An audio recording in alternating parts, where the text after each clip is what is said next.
சத்தமில்லாமல் காய் நகர்த்திய பிரவீன் சக்கரவர்த்தி. விஜய் அமைச்சரவையில் 2 காங்கிரஸ் முகங்கள் இவர்களா?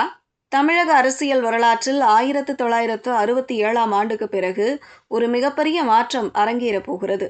பல வருடங்களாக ஆட்சியில் பங்குபெறாத காங்கிரஸ் கட்சி இப்போது தவிக தலைவர் விஜய் அமைக்க உள்ள புதிய அமைச்சரவையில் இடம்பெறப் போவதாக வெளியாகியுள்ள தகவல்கள் அரசியல் வட்டாரத்தில் பெரும் அதிர்வலைகளை ஏற்படுத்தியுள்ளன.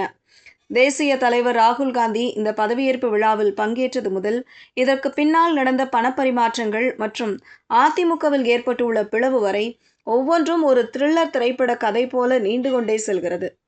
ஒரு சேனலுக்கு பேட்டி தந்துள்ள மூத்த பத்திரிகையாளர் தாமோதரன் பிரகாஷ், ராகுல் காந்தி மட்டும்தான் பதவியேற்பு விழாவுக்கு வந்த ஒரே தேசிய தலைவர்.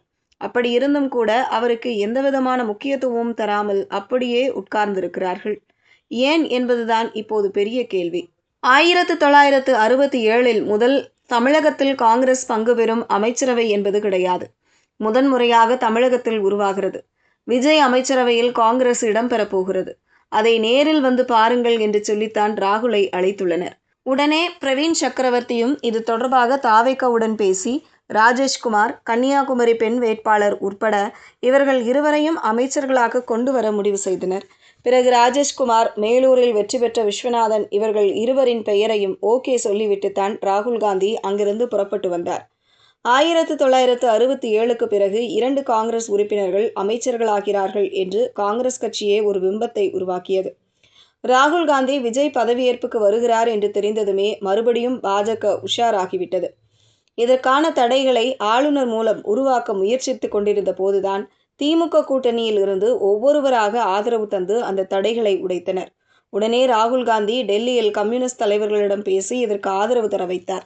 இப்படி ஒவ்வொரு தடைகளாக உடைத்து போதுமான ஆதரவு திரட்டப்பட்டது. அதற்குள் இந்த தகவல் அறிந்த அமித்ஷா உடனே எஸ்பி வேலுமணியை வைத்து அடுத்த நகர்வுக்கு சென்றார். இதையடுத்து அதிமுகவிடம் பேசி அவர்களை தவிகவுக்கு கொண்டு செல்ல வேண்டும் என்பதற்கான பேச்சை விஷ்ணு ரெட்டி, பாஷ்யம் ரூஃப், அபினேஷ் இவர்கள் இருவரும் நடத்தினார்கள். அப்போதுதான் அதிமுகவில் இந்த பிரச்சனை வெடித்து கிளம்பியது.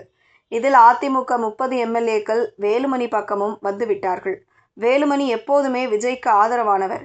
தற்போது தங்களுக்கு 10 அமைச்சர்கள் பதவி வேண்டும் என்று வேலுமணி தவிகவிடம் கேட்டு வருகிறார். அதில் ஒருவர் லீமாரூஸ். இவருக்கும் அமைச்சர் பதவி கேட்கப்பட்டுள்ளது. ஆனால் மொத்தம் 32 எம்எல்ஏக்கள் இருந்தால்தான் கட்சித்தாவல் தடுப்புச் சட்டம் அடிப்படையில் நடவடிக்கையை தடுக்க முடியும் என்பது விதிமுறை. எனினும் சபாநாயகர் நினைத்தால் அந்த நடவடிக்கைக்கு போகாமல் தடுக்க முடியும் என்பதால் இப்போது காய் அதிமுக பக்கமும் அதன் மூலம் பாஜக பக்கமும் நகர்ந்து வருகிறது என்றெல்லாம் தெரிவித்துள்ளார்.